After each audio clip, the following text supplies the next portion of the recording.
पवन सिंह जो सुपरस्टार है उनके साथ भी मेरा एक और रोमांटिक सॉन्ग आ रहा है, तो काफी रोमांस हो रहा है ऑन स्क्रीन। ऑफ स्क्रीन तो कुछ नहीं हो रहा, बट ऑन स्क्रीन हो रहा है, तो wish me all the best. Pawan Singh के साथ कैसा एक्सपीरियंस था या फिर शूट होने वाला है अभी? शूट हो चुका है, गाना बिल्कुल रेडी है, मैंने गाना देख भी लिया है, तो बहुत अच्छा लग रहा है। बहुत अच्छी केमिस्ट्री, बहुत स्वीट है, बहुत अच्छी दोस्त बन गए वो मेरी।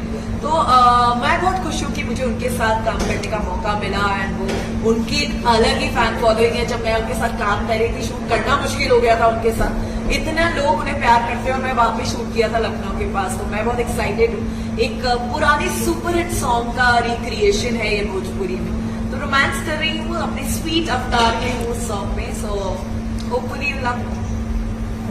Thank you. बॉलीवुड में अरिजीत सिंह, पंजाब में सिद्धू भाई आते हैं। महोदय जी, जब बात आए भोजपुरी की तो यूपी, बिहार, झारखंड के लोग सबसे पहले पावर स्टार पवन सिंह को दिल में बसाते हैं।